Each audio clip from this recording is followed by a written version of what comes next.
পরীক্ষা শেষ হওয়ার আগেই টেটের প্রশ্নপত্র ভাইরাল। সোশ্যাল মিডিয়ায় ভাইরাল টেটের প্রশ্নপত্র। পরীক্ষা শেষের আগেই কিভাবে প্রশ্নপত্র সোশ্যাল মিডিয়ায় প্রশ্ন উঠছে, কেউ উদ্দেশ্য প্রণোদিতভাবে এটা করেছে এমনই বক্তব্য পর্ষদের। পরীক্ষা 12টায় শুরু, পরীক্ষার্থীরা ঢুকেছে 11টায়। পর্ষদ প্রশ্নপত্র ভাইরাল হয়েছে বেলা 1টার পর, ফলে সেই জায়গা থেকে কেউ ইচ্ছাকৃতভাবে এই কাজ করেছে এমনটাই দাবি পর্ষদের। আপনাদের আরও একবার জানিয়ে রাখবো, সোশ্যাল মিডিয়ায় টেটের প্রশ্নপত্র ভাইরাল।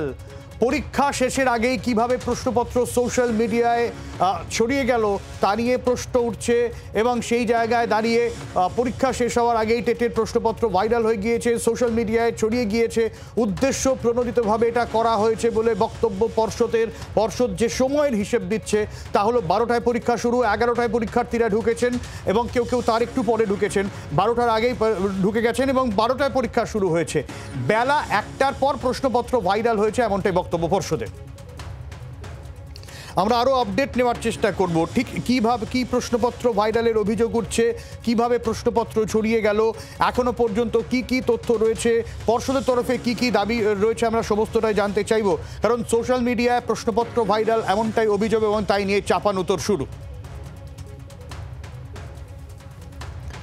শ্রেয়সী রয়েছেন আমাদের সঙ্গে সরাসরি, শ্রেয়সীর কাছে চলে যাব। শ্রেয়সী, কি এখনো পর্যন্ত জানা যাচ্ছে, পর্ষদের তরফ থেকে কি জানানো হচ্ছে? দেখো, পর্ষদের তরফ থেকে তারা যেটা বলছেন, পর্ষদ সভাপতি যেটা জানাচ্ছেন যে এইটা কোনোভাবেই কোশ্চেন পেপার লিক নয়, এমনটাই কিন্তু তিনি দাবি করছেন। তার বক্তব্য হচ্ছে যে এক্ষেত্রে স্টুডেন্টরা তারা যে সেন্টারগুলো অর্থাৎ পরীক্ষা কেন্দ্রে তারা প্রত্যেকে 11টার মধ্যে ঢুকে গিয়েছেন, 11টার পরে কাউকে অ্যালাউ করা হয়নি। এরপর 12টা থেকে পরীক্ষা শুরু হয়েছে এবং কোশ্চেনটা যেটা বাইরে এসছে সেইটা এসছে প্রায় 1টা নাগাদ। এখন এক্ষেত্রে তিনি বলছেন যে এক্ষেত্রে কোনো স্টুডেন্টই এই কোশ্চেন পেপারের মাধ্যমে উপকৃত হতে পারেননি, অর্থাৎ আগের থেকে কোশ্চেন জেনে যাওয়া এর মাধ্যমে কেউ উপকৃত হতে পারেননি। ফলে তারা এটাকে কোনোভাবেই এটাকে কোশ্চেন ফাঁস বলে মনে করছেন না, বরঞ্চ তারা যেটা মনে করছেন যে অসৎ উদ্দেশ্য নিয়ে কেউ এই কাজ করেছে। সেক্ষেত্রে কোশ্চেন পেপারটা বাইরে এনে বোর্ডকে ম্যালাইন করা, এটাই মূলত কালিমালিপ্ত করা, এটাই কিন্তু মূলত তার উদ্দেশ্য। ফলে সেই জায়গা থেকে তিনি এই কাজটি করেছেন এমনটাই কিন্তু পর্ষদ সভাপতি মনে করছেন। ইতিমধ্যেই এই গোটা বিষয়টা নিয়ে তদন্ত কমিটি তৈরি করা হয়েছে এবং সেই তদন্ত কমিটি পাশাপাশি কিন্তু সেক্ষেত্রে প্রশাসনের কাছেও দ্বারস্থ হচ্ছে পর্ষদ যে এই গোটা বিষয়টা যাতে তদন্ত করে যে কে এরকম করলো। কিন্তু এক্ষেত্রে যে প্রশ্নটা সব থেকে বেশি উঠছে যে একটা মোবাইলও যাতে ভেতরে না ঢুকতে পারে, সেই জন্য কিন্তু গেটে ঢোকার মুখে একেবারে থরো চেকিংয়ের ব্যবস্থা করেছিল পর্ষদ। শুধু তাই নয়, সেক্ষেত্রে নির্দিষ্টভাবে মেটাল ডিটেক্টর বা এক্ষেত্রে এমন কোনো ভেতরে কোনো মোবাইল ঢুকছে কিনা সেটা যাতে একদম নিশ্চিত করা যায়। এমনকি ইনভিজিলেটর যারা থাকবেন তাদেরও মোবাইল রাখার জন্য একটা নির্দিষ্ট ঘর থাকবে, সেই ঘরে তারা মোবাইল রেখে ঢুকবেন। যদি কাউকে কথা বলতে হয় তাহলে তিনি লগবুকে সই করে ওই ঘরে ঢুকবেন, ঢুকে কথা বলে আবার লগবুকে সই করে তিনি বেরোবেন। এইরকম প্রচুর নিয়ম করা হয়েছিল। তুমি যে নিয়ম কানুনগুলোর কথা বলছো, আমি একটু নির্দিষ্টভাবে কয়েকটা প্রশ্ন তোমাকে করতে চাইবো, একটু বোঝার চেষ্টা করব। এই যে টেট পরীক্ষা হলো, এটা মোট ক ঘন্টার পরীক্ষা?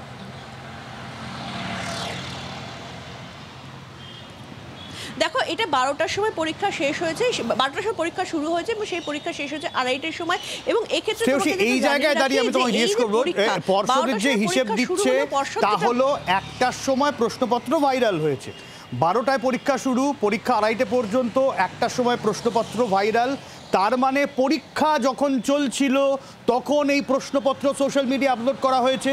আর তুমি যে কঠিন কড়াকড়ির যে হিসেব দিচ্ছ তাতে মোবাইল নিয়ে ঢোকা তো কার্যত অসম্ভব। এখানেই তো উঠছে শ্রেয়সী প্রশ্ন, তাহলে প্রশ্নপত্র সোশ্যাল মিডিয়ায় ছড়ালোটা কি করে?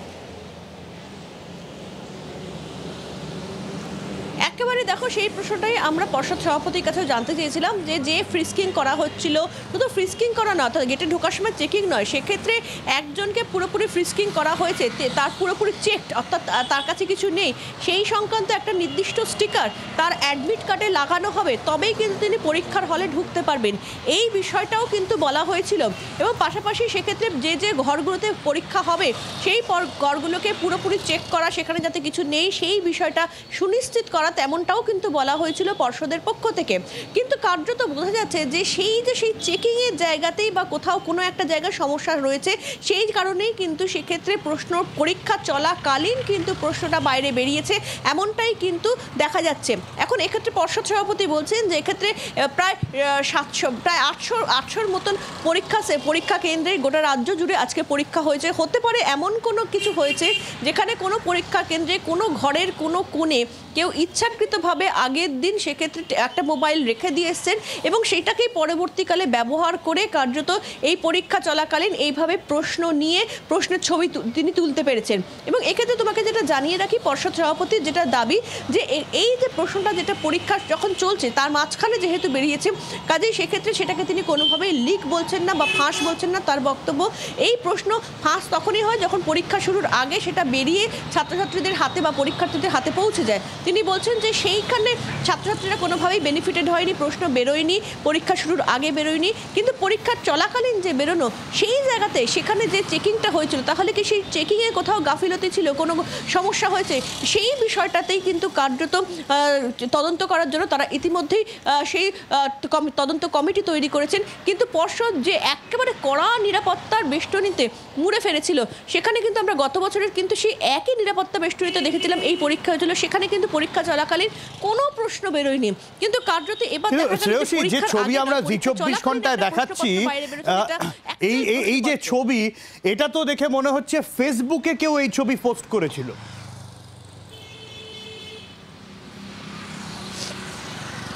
দেখো, একেবারে যে ছবিটা সোশ্যাল মিডিয়াতে ভাইরাল হয়েছে এই ছবিটা, এবং সেক্ষেত্রে পর্ষদের তরফে যেটা তারা দাবি করছে যে ইচ্ছাকৃতভাবে কেউ এই ছবিটা তুলে নিয়েছে এবং তুলে সেটা সে ভাইরাল করেছে।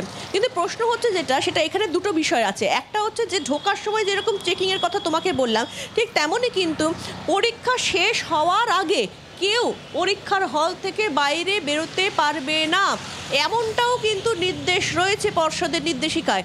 এবং সেখানে কিন্তু আরও একটা জিনিস বলা হয়েছে যে এক্ষেত্রে যদি কাউকে বেরোতে হয় তাহলে বিশেষ পারমিশন নিয়ে তাকে বেরোতে হবে, অর্থাৎ বিশেষ পারমিশন নিয়ে, সেন্টার ইনচার্জের বিশেষ পারমিশন নিয়ে তিনি বাইরে বেরোতে পারবেন। পরীক্ষা শেষ হওয়ার আগে কিন্তু কেউ বাইরে বেরোতে পারবে না। তাহলে প্রশ্ন হচ্ছে যে এই যে ছবিটা যে তোলা হলো, তাহলে কি পরীক্ষা কেন্দ্রের মধ্যে থেকে কেউ সেই ছবিটা তুলে নিল?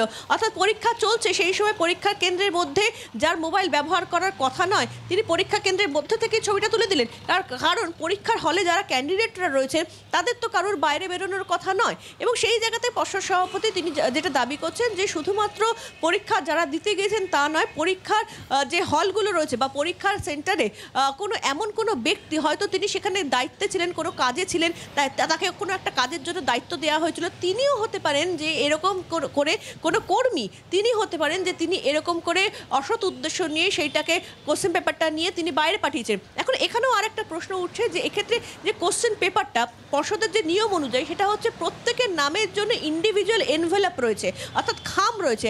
একজন ব্যক্তি, আমি যদি ক্যান্ডিডেট হই আমার নামের আলাদা খাম থাকবে, তুমি যদি ক্যান্ডিডেট হও তোমার নামের আলাদা খাম থাকবে। এবং যখন পরীক্ষা শুরু হবে আমি কিন্তু আমার খামটা খুলবো, এবং সেক্ষেত্রে তুমি যদি পরীক্ষার হলে না আসো তোমার খামটা কিন্তু ওই সিলড অবস্থাতেই ফেরত যাবে। অর্থাৎ সেই সিল্ড খাম কিন্তু কারোর খোলার কোনো অধিকার নেই। অ্যাবসেন্ট ক্যান্ডিডেটের জন্য যে বরাদ্দ সিল্ড খাম, সেই সিল্ড খাম সিল্ড অবস্থাতেই চলে যাবে। তাহলে যে ক্যান্ডিডেট সে যদি খাম খুলে সেক্ষেত্রে সেই খাম খুলে প্রশ্নপত্র বার করছে, তাহলে কি সেই ছবি তুলছে? এখন ছবি তুললে সে কোথায় ছবি তুলছে? সেই ছবি কি সে পরীক্ষার হলের মধ্যেই তুলতে পারলো, নাকি সেক্ষেত্রে সেই ছবি সে প্রশ্নপত্র নিয়ে বাইরে বেরিয়ে যেতে পারলো? যদি পরীক্ষার হলের মধ্যেই সে ছবি তোলে তাহলে তার কাছে ফোনটা কোথা থেকে এলো, তার ফোনের চেকিংটা কিভাবে হলো? এই যাবতীয় নানান বিষয়গুলো কিন্তু সেক্ষেত্রে প্রশ্নের মধ্যে থাকছে। কিন্তু এক্ষেত্রে একটা বিষয় স্পষ্ট, যে ফ্রিস্কিং বা যে চেকিং করার কথা পর্ষদ নির্দিষ্টভাবে ক্যাটাগরিক্যালি বলে দিয়েছিল, সেই চেকিংয়ের কিন্তু কোথাও কোনো ত্রুটি থাকছে, যে কারণে পরীক্ষা চলাকালীন প্রশ্নটা বাইরে বেরোচ্ছে, যেটা একেবারেই বেরোনোর কথা নয়। পর্ষদ যেটা মনে করছে যে এটাকে প্রশ্ন ফাঁস বলা, তারা সেটা বলতে চাইছেন না। তার কারণ তাদের বক্তব্য হচ্ছে প্রশ্ন ফাঁস মানে পরীক্ষার আগে যদি প্রশ্ন বেরিয়ে যায় তাহলে সেটাকে প্রশ্ন ফাঁস বলে। এক্ষেত্রে পরীক্ষা শুরু হয়ে গেছে, শুরু হয়ে যাওয়ার পর 1 ঘন্টা কেটে গিয়েছে, তারপরে যখন প্রশ্ন বেরোচ্ছে তার ফলে কোনো স্টুডেন্ট বেনিফিটেড হয়নি, সেইখানে তারা এটাকে প্রশ্ন ফাঁস বলছেন না। একদম, অনেক ধন্যবাদ শ্রেয়সী। পর্ষদ সভাপতি গৌতম পাল এই নিয়ে কি বলছেন আপনাদের শোনাবো।